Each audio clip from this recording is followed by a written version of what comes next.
En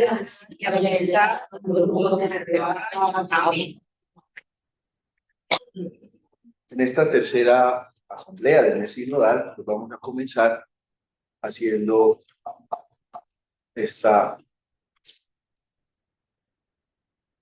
lectura de la carta de San Pablo a los Filipenses, 4, versículos del 4 al 9. Si alguno quiere leer, por favor. Yo se la leo entonces. Lectura de la carta de San Pablo a los Filipenses. Hermanos, alégrense siempre en el Señor. Se lo repito, alégrense. Que su mesura la conozca todo el mundo. El Señor está cerca. Nada les preocupe, sino que en toda ocasión, en la oración y en la súplica, con la acción de gracias, sus peticiones sean presentadas a Dios. Y la paz de Dios, que supera todo juicio, custodiará sus corazones y sus pensamientos en Cristo Jesús. Finalmente, hermanos, todo lo que es verdadero, noble, justo, puro, amable, laudable, todo lo que es virtud o mérito, ténganlo en cuenta. Lo que aprendieron, recibieron, oyeron, vieron en mí, pónganlo por obra, y el Dios de la paz estará con ustedes. Palabra de Dios. Bueno, comencemos por meditar un poquito esta palabra en torno a lo que San Pablo quiere expresarle a la comunidad de Filipos. La comunidad de Filipos es una comunidad que se destaca por la alegría, y por eso la carta de San Pablo a los Filipenses es una carta que va a tener como centro la alegría. Incluso San Pablo viene a como orientar el sentido de la alegría. Tengan en cuenta que la alegría de ustedes es una alegría que está puesta en el Señor.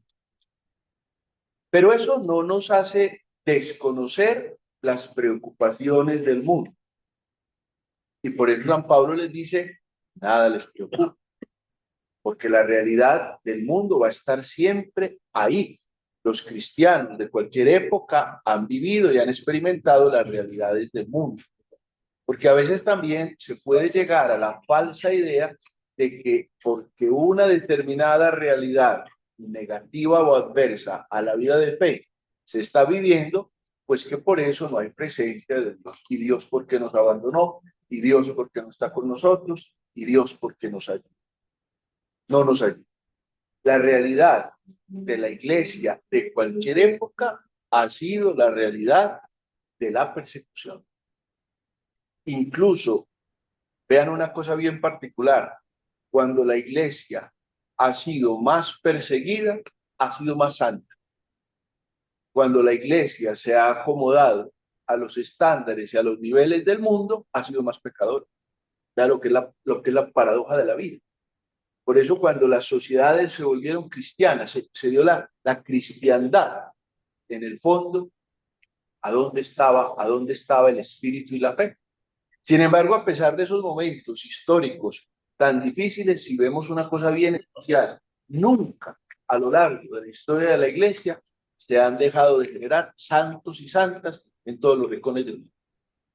Piense usted en un momento político tan difícil como cuando la iglesia tuvo 3 papas, uno en Roma, otro en Aviñón y otro en León. Y hubo una mujer analfabeta, se llamaba Catalina, y vivía en Siena. Y ella ponía un hombre a que le escribiera, a un amanuense se llamaba eso, un secretario lo llamamos hoy, al amanuense lo ponía a que escribiera a los 3 que eran papas, como quien dice, a ver, y logró la reunificación del papado, una mujer analfabeta, una santa, Santa Catalina de Siena. ¿Ah? No sabía escribir. Santa Catalina, y lea las cartas para que vea usted la cultura de ella. El doctor de la iglesia. Y el doctor de la iglesia. Y es analfabeta, pues, de acuerdo a los estándares, ¿no? Bueno, y entonces, esa es la realidad. Pero San Pablo aprovecha para decir, en medio de esas realidades, pues trabajen en la oración, en la súplica, en la acción de gracias. Y la paz de Dios, que supera todo juicio, va a custodiar sus corazones y sus pensamientos. Fíjense entonces que ya la palabra nos está planteando una realidad. La paz es una consecuencia de la vida espiritual. Y si nosotros miramos una persona realmente espiritual, tiene una característica que la supera, y es que es una persona no solo llena de paz, sino también pacificadora. Con su vida da paz. Y uno puede decir, pero ¿cómo esta persona en semejante confusión, en semejante guerra, tiene la paz espiritual? Que por eso cuando el Señor habla de la paz, advierte, la paz les dejo, mi paz les doy. Yo no les doy la paz como la da el mundo. ¿Por qué? Porque la paz que da el mundo es una ausencia de guerra, es un supuesto bienestar. ¿Y qué entendemos nosotros por esas características? Más adelante lo vamos a ver, pero esa no es la paz que da el Señor. La paz que da el Señor es la paz espiritual. Si algún trabajo tenemos que hacer los cristianos es precisamente el alcanzar la paz espiritual, lo que suscita el Espíritu en nosotros. Recuerden que la paz es uno de los 12 frutos del Espíritu Santo, ¿sí? La paz y luego le sigue la paciencia, que van unidas. La paz y la paciencia como frutos que deben brotar del corazón del verdadero creyente. Y aquí lo está presentando precisamente San Pablo. Y por eso termina diciendo, todo eso, lo que ustedes han vivido en la vida espiritual, en la vida comunitaria, pónganlo por obra, que sea lo que en el mundo los cristianos pueden reflejar. Con esta indicación, pues empecemos con estas tres preguntas. A ver, primera pregunta, ¿cuál es la obra, la tarea que nos propone esta palabra que hemos escuchado? Segunda pregunta, ¿a qué tipo de oración nos invita este pasaje paulino que acabamos de escuchar? Y tercera pregunta, ¿cómo podemos participar y comprometernos con la obra de la salvación? Yo lo invito a que escoja una preguntita y contéstesela.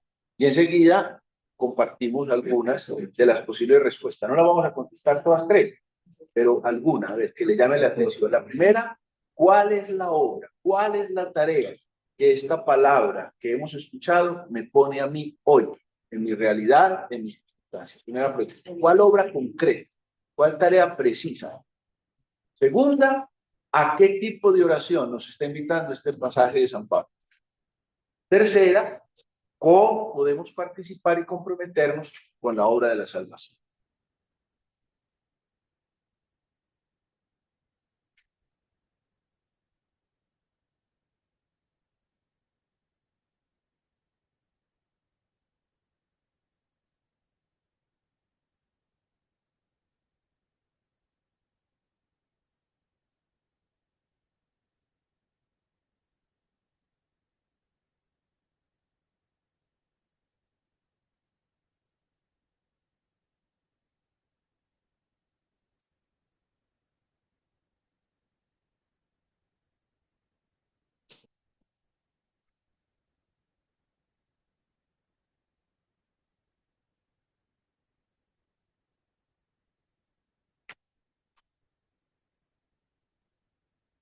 Bueno, a ver quién quiere compartirnos alguna de las preguntas. ¿Qué respuesta le daría a alguna de estas preguntas?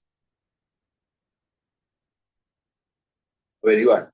Padre, yo tomo la siguiente pregunta. ¿Cuál es la obra? La tarea que nos propone esta palabra que hemos escuchado. Y haciendo énfasis en la lectura, donde lo que nos invita es a actuar desde el amor, lo justo, lo verdadero, lo amable. Me, me lleva a reflexionar que si sigo el camino a Dios es la verdadera fe y, y el actuar en mi entorno, haciendo lo para todos, es como lo mío es ahora. Gracias, Iván. Caro. Padre, a mí me hace pensar, también me propone la primera pregunta, y yo siento que la tarea que le propone es como buscar siempre sembrar y construir la esperanza con los demás, porque en este mundo, como usted lo decía ahorita también, en la vida, como en el mundo pasan muchas cosas y si entonces todo lo que está pasando nos tumba, nos hace pensar que esto ya se acabó, aquí no hay nada que hacer, pues como cristianos eso pues, es como contradictorio, como cristianos siempre es incentivar la esperanza a los demás, sobre todo en los que es muy fácil que la pierdan, ¿cierto? Si llega una persona, pues cada rato uno ve como, no, es que ya no me provocas ni trabajar, ni hacer nada, porque entonces, ¿qué mundo le voy a dejar a mis hijos? Pero es como llevar esa alegría y esa palabra que lo último que se pierde es la esperanza y ser el sembrador de cultivar eso todo el tiempo. No antes de decir, sí, esto está llevado, ¿qué vamos a hacer? Petro va a volver a ganar, bueno, todas esas cosas. En vez de ser el servicio de las malas noticias, como dice mi hermana, ayer con la cerrita de las malas noticias, no, es ser esa persona de la buena noticia, de que siempre hay esperanza de que todo esté mejor, así uno vea negro, yo estoy. Muy bien. Ofelia, Buenas noches, padre, gracias y buenas noches a todos. Padre, la pregunta número 2, ¿a qué tipo de oración nos invita este pasaje paulino? Eh, a mí me invita y me dice la pregunta a la oración de súplica, de orar al Señor con fe, con esperanza y pidiéndole que nos ayude a vivir en paz, en esa paz que solo Dios nos da, que es la verdadera, la paz del espíritu. Porque si es verdad que el mundo es em, muy, ¿cuál es la palabra? Que hay veces no entiende uno todo lo que pasa, las cosas tan difíciles y tan duras que pasan. Entonces, es esa oración de súplica frecuente pidiendo la paz del espíritu de cada uno de nuestros hermanos. muy bien, gracias, Ofelia. Con mucho gusto, Dale, Padre. Beatriz. Padre, a mí me lleva a la segunda también, pero es a la oración de la confianza. A veces eh, no tenemos esa confianza, pero la tenemos que pedir. Y esa fe de que es como dice la palabra, nada les preocupe, sino que en toda ocasión, en la oración y en la súplica, con acción de gracias, sus peticiones sean presentadas a Dios. Tener esa confianza de que Él está ahí, que Él nos está oyendo, que siempre nos va a oír y dar como esa, como dijera yo, como a los nuestros, darle esa fortaleza y esa sabiduría y esa fe de que todo va a estar bien, de que así estén las cosas duras y complicadas, todo va a pasar, todo siempre pasa y va a estar bien todo. Entonces esa la oración de la confianza, Padre. Muy bien. Y vamos a escuchar la última, Cata. Pero es que yo también iba a decir de la oración. Hola. Pues no, yo de la oración siento que es como todo lo que nos pasa, ponerlo en manos de Dios. O sea, lo bueno, lo que necesitamos, las peticiones, lo que nos ha pasado, la alegría, todas las cosas, todo siempre en manos de Dios. Y, y pues lo que hemos de hacer es siempre, Dios es una maravilla cuando uno deposita todo en manos de Él. Muy bien. En torno a esto, vamos a buscar entonces, o vamos a definir hoy, o considerar tres temas: la participación y la democracia, y luego la paz, como una consecuencia de la participación y la democracia. Tenemos que partir como de estas tres realidades que nos presenta la doctrina social de la Iglesia. Primera realidad: toda democracia debe ser participativa. Nosotros estamos o vivimos como cristianos en una realidad democrática. ¿Qué es la mejor? Nadie ha dicho que la democracia es un estado absoluto de belleza. De hecho, existen estados donde lo que funciona es una monarquía. Y hay otra serie de estados o ciudades-estados que han suscitado a lo largo de la historia, unos mejores, otros peores. Unos se han caído de su peso, piense por ejemplo en el sistema feudal. El mundo vivió en el sistema feudal muchísimo tiempo. Si ustedes leen un librito que se llama La Política de Aristóteles, Aristóteles en ese libro hay una cosa que me parece muy interesante. Y yo digo a todos mis estudiantes de Derecho, todo estudiante de Derecho debe haber leído eso. ¿Por qué? Porque partamos de este principio. El Estado como Estado es una concepción muy moderna, Montesquieu. Estamos hablando de los últimos 3 o 4 siglos. Grecia, a diferencia de Roma, Roma era un imperio. Había un emperador, había un senado, pero había un emperador, que no era emperador primero, eso tiene toda la historia. En cambio, los griegos no tenían esa figura. Los griegos tenían lo que se llamaba las ciudades-estado. Cada ciudad era un estado. Y en ese librito que se llama La Política, escrito por Aristóteles, él habla, y me parece que como de 37 estados distintos, y presenta 37 distintas formas de gobierno. A veces a nosotros nos parece que es que la democracia, que esto es lo único que existe. Esto es uno de los estados. Incluso, por ejemplo, Aristóteles tiene una formación, en ese libro tiene una afirmación. En conclusión, existen 3 grandes formas de gobierno: la monarquía, la aristocracia y la democracia. Y la peor es la tercera, porque es el gobierno de las mayorías, y las mayorías casi nunca tienen la razón. Termina diciendo Aristóteles. Muy bien. Nosotros vivimos en una democracia. El cristiano vive en las circunstancias del mundo. En el jueves pasado, en la jornada de oración, yo les leí una carta, que los que no la hayan leído, los invito a que la busquen en internet, que se llama la Carta a Diogneto. Y es muy bonita la carta porque no se sabe quién escribió a Diogneto, se sabe a Diogneto porque a él se la dirigieron, pero no se sabe quién la escribió. Y el que le escribe lo que son los cristianos en el mundo. Estamos hablando de inicios del siglo II, o sea, que acaban de morir los apóstoles. Puede que todavía haya uno por ahí, pero ya prácticamente todos están muertos, está la iglesia naciente. Y es muy interesante la carta a Diogneto porque él manifiesta lo que son los cristianos. Viven en el mundo, se incorporan a las culturas en las que viven, comen lo que la gente de la cultura come, hacen los trabajos que la gente de su ambiente hace, sus casas y su ropa es igual a la de todos. O sea, es interesante porque les está mostrando que el cristiano vive en el mundo, pero sin ser del mundo. Fíjense que ahí es donde viene una característica especial. Es una carta muy linda y fácil de leer, se llama Carta a Diogneto.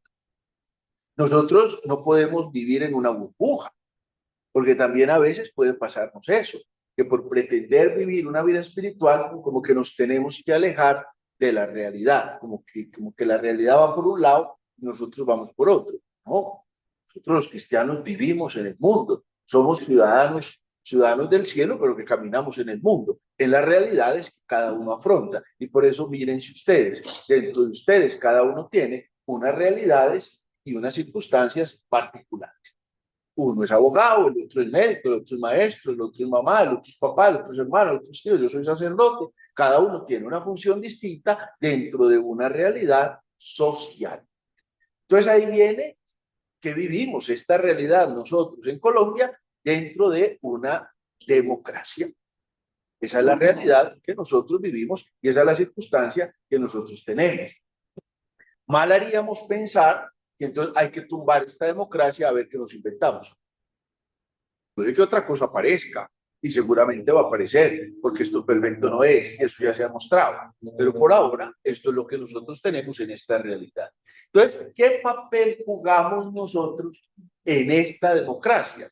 Y ahí viene la participación, que es propiamente una de las características de un tema que hablábamos en la asamblea de la semana pasada, la subsidiariedad. Yo no sé si usted ya le entendió o no. No, Javier se va a burlar de mí. Don Javier, porque Sí, aunque Javier, me dices que usted no ha podido. la subsidiariedad en qué consiste, lo hablamos de la semana pasada, es que yo no estoy esperando qué va a hacer el gobierno por mí, sino yo qué puedo hacer por el Estado. Entonces, fíjense que ahí viene la realidad de la participación, porque todos participamos en el ejercicio de la democracia. Y a veces en eso somos muy flojos. Pensamos que la participación es solamente votar. Pero usted cómo participa, usted cómo participa en una realidad particular. Una vez aquí conversando con un jefe de una empresa aquí como juntamos tres, cuando pasó la pandemia, y uno le dijo al otro, bueno, pero vos en la pandemia, ¿qué hiciste por la sociedad? Contesté una cosa que a mí me encantó y me dije, no eché a ningún empleado. ¿Qué más iba a decir? Fíjese usted, bregué y no eché a ningún empleado. Fíjese que es el ejercicio de mi participación, hasta donde pudo. Pero ¿cuántos aprovecharon para otras cosas? Entonces, ahí es donde nosotros tenemos que pensar. A veces pensamos que la participación ciudadana es votar.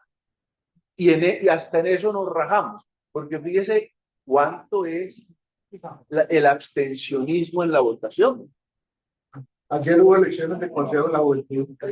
Sí. La abstención fue el 92.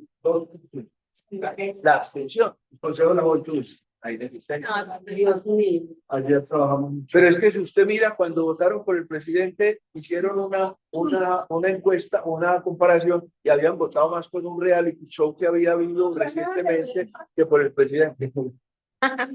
Fíjese usted, ese es el sentido. Ahora, participación no es solamente votar, o sea, ya es una participación, pero luego cada uno de nosotros, ¿de qué manera, fíjese, cumple en ese ejercicio participativo?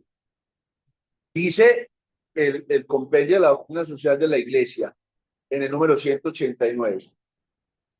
Una consecuencia característica, estoy aquí en la página tercera, en el parágrafo 2, los que tienen el volante. Una consecuencia característica de la subsidiariedad es la participación, que se expresa en una serie de actividades mediante las cuales el ciudadano, individual o asociadamente, directa o por medio de los propios representantes, contribuye a la vida cultural, económica, social y política de la comunidad civil a la que pertenece. La participación es un deber que todos deben cumplir de modo responsable y con vistas al bien común. Fíjese usted los elementos que plantea la doctrina social de la Iglesia. Y cada uno puede preguntarse de qué manera yo participo. Primero, en la vida cultural, porque la sociedad es una cultura. Nosotros tenemos una cultura. Lo que pasa es que aquí llamamos cultura a cualquier bobada, pero tenemos una cultura familiar, una cultura societaria, una cultura por ejemplo, en el trabajo, si somos o no buenos trabajadores, si cumplimos o no con nuestras responsabilidades laborales, si somos o no responsables en nuestros negocios. Todo eso es una realidad de cultura. ¿Qué clase de cultura somos? Incluso fíjense que a veces hablamos de algunos, no es que los de esa cultura son muy perezosos, o los de esa cultura son muy echados, o los de esa cultura son muy bandidos. Es una realidad cultural. Entonces aquí hay una primera realidad. Y nosotros, ¿cómo participamos de la realidad cultural? Segundo elemento, participación en la vida económica. ¿Usted cómo participa de la realidad económica? Y viene todo el fenómeno o de la honestidad o de la corrupción. Es una realidad en la que nosotros nos vemos imbuidos. ¿De qué manera mi participación económica es o no es? Piense cada uno desde lo que hace. Si usted tiene un empleado, le paga lo justo. ¿Usted paga lo justo en lo que hace o trata de buscar cómo tumbar al otro? Porque fíjese aquí qué cosa tan particular. Al que hace un negocio en el que tumba al otro, lo llamamos avispado. Y usted que ponderamos lo que está mal hecho. Y por eso hemos favorecido una economía que a veces puede ser muy frágil, porque es una economía corrompida. ¿Y dónde están los cristianos? Porque a veces también, fíjense, hay una cosa particular en la vida cristiana. Pareciera que el único pecado es del ombligo para abajo. Pero a ver, soy honesto en mi trabajo, pago lo justo, hago lo correcto. Incluso, por ejemplo, un papá, usted la plata de sus hijos se la gasta en lo que no es. Un esposo o una esposa, usted la responsabilidad que tiene frente a su esposo, frente a su esposa, la cumple o se la gasta en lo que no es. Fíjense que es la dimensión económica de las personas. ¿Por qué? Vivimos en la realidad. Necio, hoy decía el Evangelio, lo que has conseguido, ¿de quién será? ¿Y cuántos acumuladores y codiciosos, a dónde termina su plata? En un yerno con ideas, en una persona que no quiere. Con ideas. Lo que allá termina lo que usted aparentemente cuidó y cultivó. Se lo gasta el que usted menos quiere. Y eso lo advierte la Sagrada Escritura. Pero además de la cultura y la economía viene la sociedad. ¿Usted qué hace por la sociedad? Si usted es cristiano, ¿cómo construye sociedad? ¿De qué manera construye sociedad? Viene, por ejemplo, que la iglesia en eso tiene una tarea importante. Pensemos en los colegios, pensemos en los centros educativos, pensemos en la preocupación por erradicar el analfabetismo, pensemos en la construcción de procesos de paz, que eso es construcción de sociedad. Una vez estaba yo en Brasil, en un congreso, y entonces me tocó en la parte de pan. Y entonces, en una de las preguntas, uno de los de ahí, un brasileño, me preguntó, ¿cómo ha hecho la iglesia en Medellín para entrar a los barrios de conflicto? Y yo le dije, es que la iglesia, cuando el conflicto llegó, ya estaba y nunca se fue. Cuando yo empecé a ser sacerdote en Santo Domingo Sabio, era una violencia, yo me ordené en el 96, para que vayan haciendo calor. Y era una época violenta, y en ese momento las únicas autoridades que quedamos en el popular fuimos las parroquias. Yo me acuerdo que yo le rogaba al inspector, que era un muchacho como yo llegué allá, iba apenas a cumplir 25 años, y el otro era más muchacho que yo, ¿y cuál de los dos más miedoso? Y yo le rogaba para que viniera, porque era el inspector, había que rogarle para que viniera. Yo no lo culpo, los rectores, los profesores, los centros de salud, los padres no se fueron. Virtud o gracia, y yo digo, ¿cuánta violencia se evitó en ese momento? A mí me tocaba hacer mesas de diálogo, llegaban todos armados a la casa cural a pelear, y a decirse cosas. Yo decía, se pueden decir lo que quieran, pero ni se tocan. Y a veces decían unas cosas que bendito, yo rezaba, lo oleaba camando y lo oleaba camando. Lo que más iba a ser muerto de miedo. Pero era el trabajo por la sociedad, en la educación, en la salud, en la construcción de la paz. Fíjense que son cosas que eso no es popular, y por eso no se evidencia, pero es el trabajo. Y cada uno de nosotros, ¿cuánto hace como cristiano por construir sociedad? Y luego la política, que la polis es la comunidad de ciudadanos. Todos somos políticos. Aquí hemos confundido la palabra política con politiquería. Y por eso estamos hasta la coronilla. Pero la política es precisamente la construcción de la comunidad social, de la comunidad de ciudadanos, que son sociedad, o sea, que son socios. Por eso, en la participación, dice la doctrina, es un deber que todos deben cumplir de modo responsable y con vistas al bien común. Y dentro de eso, pues señala la doctrina de la Iglesia, una auténtica democracia es posible solamente en un Estado de Derecho y sobre la base de una recta concepción de la persona humana. Y ahí hay una particularidad, porque fíjense que el centro del Evangelio es el rescate de la persona humana. Y no puede haber evangelio si no hay una concepción clara y profunda de la persona humana. Y eso es lo que más cuesta hoy día en la vida de la iglesia. La defensa por la vida, por ejemplo. Y Benedicto lo presentó, el Papa Benedicto lo presentó como uno de los principios no negociables de la iglesia, la defensa de la vida. El derecho de los padres a educar a sus hijos. Fíjense que es un elemento de la concepción de la dignidad humana. ¿En qué momento la persona pierde la dignidad humana? Por eso todo el problema bioético del que vamos a hablar hoy es una preocupación por la dignidad de la persona humana. Entonces háblese del aborto, háblese de la eutanasia, háblese del tráfico de órganos, háblese de la trata de personas, todo lo que tiene que ver con la dignidad humana, háblese de la esclavitud, porque hoy día nos parecen cosas del pasado, pero es una realidad que está presente. Sumado a eso, entonces, sigue la paz. Y la paz es un valor y un deber universal que haya su fundamento en Dios mismo. Fíjense estas dos frases que les traigo simplemente de este documento, y dice: la paz se funda sobre una correcta concepción de la persona humana y requiere la edificación de un orden según la justicia y la caridad. Fíjense que ese mero párrafo ya nos hace considerar en tres realidades. Primera realidad, la persona humana.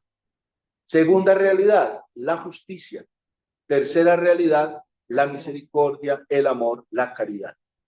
Es la concepción que viene desde los profetas. Si ustedes se leen los profetas son los grandes denunciadores de la justicia social. Si ustedes miran, los profetas no hablan de sexo, nada. Nosotros somos una sociedad muy amarillista, muy morbosa, y entonces fíjese que a todo le ponemos sexo y escándalos sexuales. El problema de la sociedad es un problema de justicia social, de la persona, y por eso los profetas, si los leen, incluso hay unos que son cortiquiticos, ustedes se los leen una noche, empiezan a leer, hay unos largos, pero llaman profetas mayores, los primeros. Eso está, los profetas en la Biblia no están escritos por orden de cronológico, están puestos en la Biblia es por la dimensión del texto.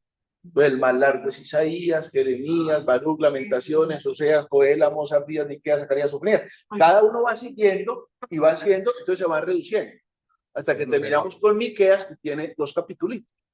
Ya estás para adelante. Pero si usted mira a todos los profetas, se va a dar cuenta que el tema es ¿por qué se queda con el salario del pobre? ¿Por qué antiguamente pagaban con balanzas? Y entonces pagaban por quintales o por medidas. Entonces alteraban las pesas. Los profetas denuncian eso, denuncian la usura, el atropello a la persona. Entonces fíjense que la justicia social hace parte de la vida de la iglesia. ¿Por qué? Porque el gran problema de la sociedad es la injusticia. La injusticia es lo que genera la violencia. La injusticia es lo que genera el hambre. La injusticia es lo que genera la muerte.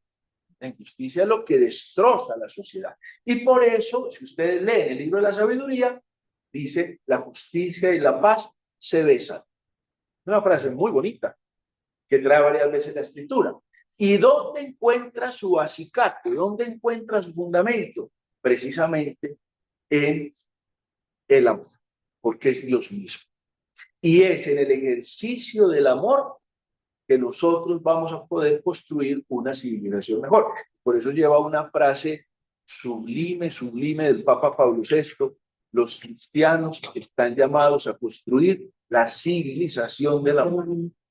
Vean usted, eso lo dijo Pablo VI al inicio de los años 70, en esa confusión de mundo. Piense usted la revolución del 68 y toda la crisis de la Guerra Fría, y el Papa hablando de la civilización del amor que no hemos logrado construir y no la vamos a lograr. Cada vez uno ve más lejos esa realidad, empezando por las propias familias. La familia es una civilización de amor. Entonces démonos cuenta que la manera en que nosotros participamos de la acción democrática es en el ejercicio de la paz, de la justicia y del amor, que tiene que manifestarse en nuestra cotidianidad, porque también podemos ser cristianos etéreos, es decir, mientras estamos en la iglesia, se nos voltean los ojos para arriba, el corazón se nos quiere salir, nos damos golpes de despecho, salimos de la iglesia y se nos olvidó el resto. Somos cristianos del ratico de la misa, o muy buenos cristianos en la Semana Santa, o muy buenos cristianos en la misa de Navidad, o muy buenos cristianos cuando tenemos un muerto, o un matrimonio, o un bautizo. ¿Y el resto qué? Por el contrario, Terencio tiene una frase que dice: soy humano y nada de lo humano me es ajeno. Eso es el cristiano. Somos humanos. Y por eso me encanta cómo empieza la misa, donde de entrada estamos diciendo todos: aterrice, que usted es pecador, yo soy pecador, usted es pecador, rece por mí. Eso es la iglesia, porque vivimos en el mundo. Ninguno de nosotros vive en una estratosfera, y no puede parecer una dolorosa en Viernes Santo, pues que nadie toca y que voltea los ojos para arriba. Tiene que vivir la cotidianidad del mundo. Él es el cristiano, que sufre, que se apasiona, que brega, que a veces le sale el proyecto, que otras veces fracasa. Pero en toda esa realidad tiene que apoyarse en la paz, la justicia y la caridad. Bueno, vamos a comentar, aquí aparecen una serie de frases, me perdonan del internet, no las puse en una diapositiva, pero aquí aparecen una serie de frases interesantes, aquí en donde dice taller, ¿cierto? Donde dice taller. Yo las voy o más bien, voy a leerlas todas y luego cada uno escoge una frase, como la que más le toca. Y el que quiera, comparta por qué considera esa frase importante. La voy a leer para los que están unidos aquí a la presentación. Primera frase. La democracia es un camino hacia la justicia y la equidad. Segunda frase. La democracia es un espejo que refleja las virtudes y los defectos de una sociedad. Tercera frase. La democracia es un signo de esperanza y progreso. Cuarta frase. La democracia implica responsabilidad y compromiso por parte de todos los ciudadanos. Otra. La voz de cada ciudadano cuenta en una sociedad democrática. Otra. La participación ciudadana fortalece el tejido social y la cohesión comunitaria. Otra. La diversidad de opiniones enriquece la participación ciudadana. Otra. La paz no es solo la ausencia de guerra, sino la presencia de justicia. Otra. La paz es un don de Dios y al mismo tiempo una tarea de todos. Y la última, si queremos un mundo de paz y de justicia, hay que poner decididamente la inteligencia al servicio del amor. Oye, amor, estoy aquí.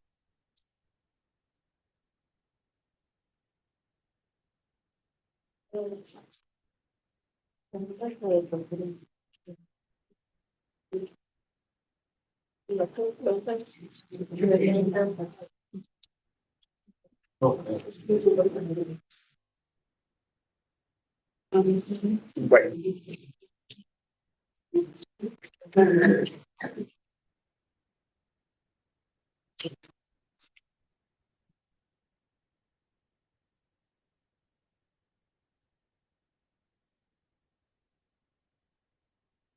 Bueno, quien quiera participar con alguna de las frases, lee la frase, comenta, a ver en torno a esa frase, ¿qué le suscita?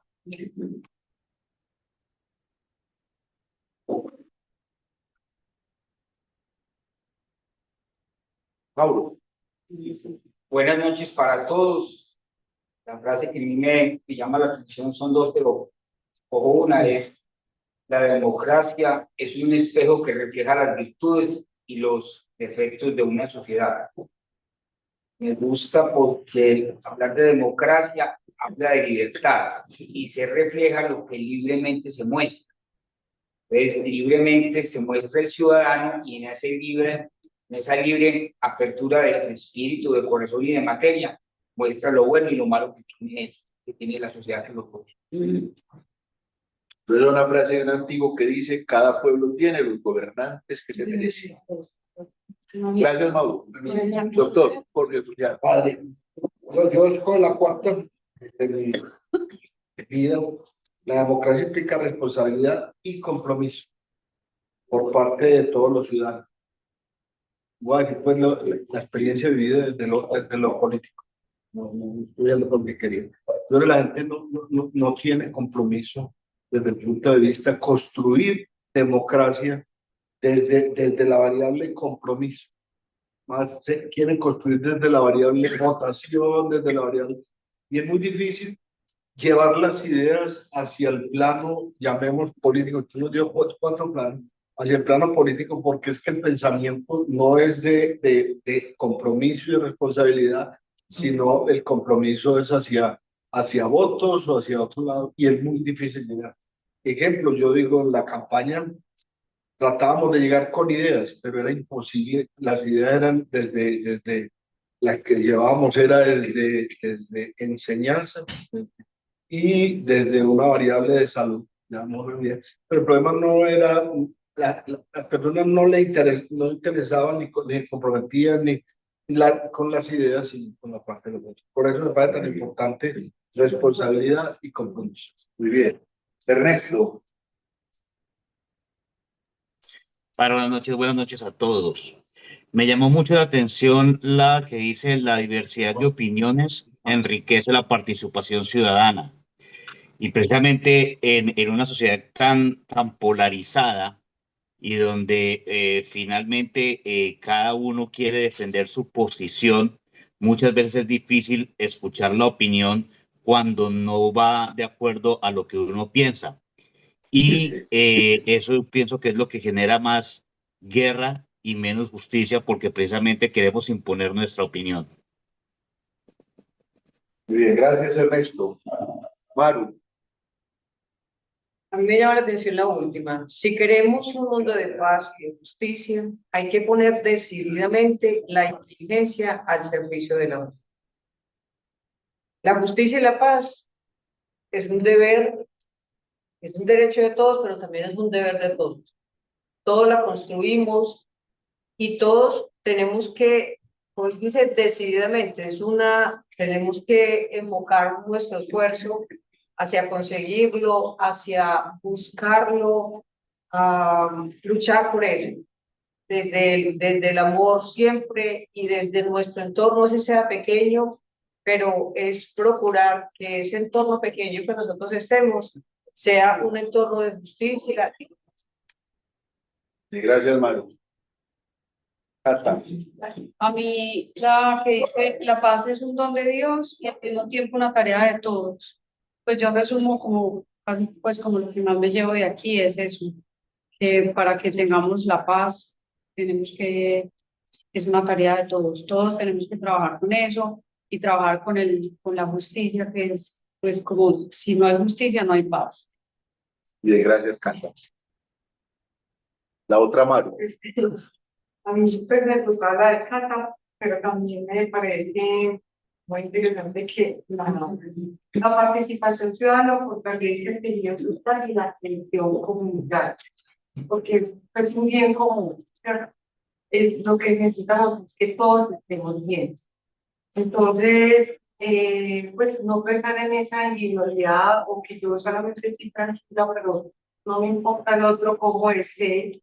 Si yo estoy tranquilo, estoy bien, no, pues es una cosa, esto es un estado que debemos ser participativos y utilizarlo para los otros, porque puede haber esa persona que yo estoy muy tranquila y el otro en una angustia o en una necesidad bien grande y yo pues solamente el bienestar sin pensar en el otro, pues no se formaría, digamos, como esa cohesión comunitaria. Y fíjate que la participación excluye la indiferencia. Es que uno de los grandes problemas, yo a veces soy cansón en la homilía, porque no sé cuántas veces hablo de la indiferencia, que el otro me duele. Es que con mucha facilidad la sociedad actual nos está llevando esa a la indiferencia. Fíjese que es una mala interpretación de la palabra tolerancia, que en el fondo es que nadie se meta conmigo y no me meto con nada. Es indiferencia, y eso no cabe en el Evangelio. La indiferencia no cabe en el Evangelio. En cambio, estamos llamados a comprometernos, a participar. Es que si no, la indiferencia nos hace más daño. Muy bien, ¿alguien más? Pablo. Sí, es que la otra que me tocó fue la que acaban de citar la Cata y Maru es la paz es un don de Dios, al mismo tiempo una tarea de todos. Como don de Dios es un regalo. ¿Y por qué es tarea de todos? Porque la tarea mía es ese regalo que me dio el Señor, sacarlo, manifestarlo y ayudarle a todos los demás a que también saquen ese regalo y lo compartamos. O sea, no es un regalo para tenerlo aquí, sino es un regalo para venir y compartirlo. Entonces, esta parte. Muy bien, gracias, Mauro.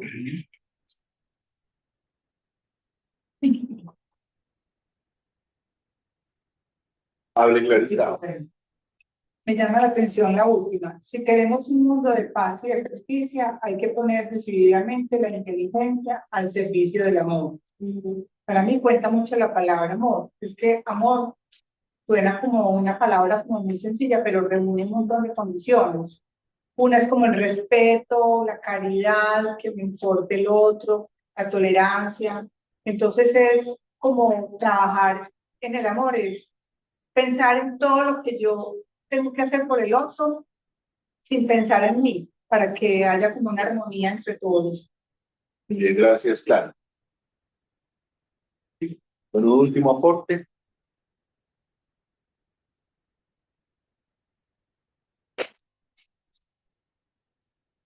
Bueno, vamos a avanzar y caigamos en cuenta que todos tenemos en ese ejercicio de la subsidiariedad que participar. Cada uno piense de qué manera participa en la construcción de una sociedad, de una cultura, de una familia mejor. Bueno, y antes de la oración final, pues les recuerdo varias cositas de esta semana. Primero, mañana es Día de Madre Laura. Obviamente, pues nuestra santa y modelo de las misiones. Aquí tenemos la misa a las 6:30. El miércoles vamos a tener la lección divina desde el edificio Nubó. Y desde allá pues se conectan también por Zoom los que quieran. Ya hemos estado en 2 urbanizaciones. Vamos a estar en este edificio. Ha sido bonito. Ha llegado gente de la misma urbanización a ese lugar y se han conectado otros por internet. El sábado va a haber una cosa muy bonita.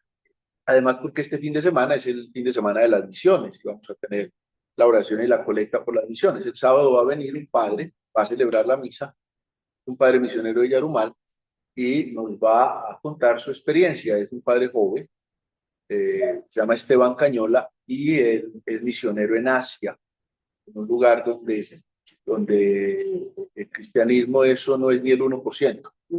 Y es una experiencia muy bonita. Yo creo que ojalá se dé ese regalo, se va a llamar Un Café con Jesús. Es decir, vamos a compartir algún miscolabis y compartir con la experiencia del Padre. Ojalá lo puedan acompañar y puedan estar ahí, porque eso también nos ayuda, como a veces vivimos en este cascaroncito.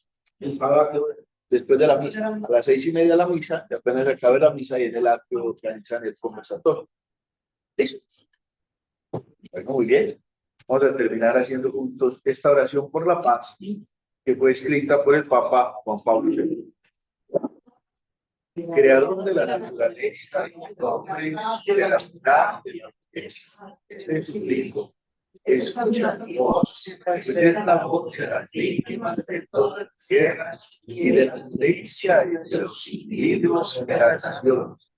Escucha mi voz, pues es la voz de todos mis niños que sufren y sufren cuando las crisis pongan su fe hacia las almas escuchan de Dios cuando te ruego que impongas en el corazón de todos los hombres la sabiduría de la paz, la fuerza de la justicia y la alegría de la confraternidad. Escucha mi voz, pues por las multitudes de todos los países y de todos los periodos que no quieren la guerra y que están separados de paz. Escucha mi voz y concede discernimiento y fortaleza.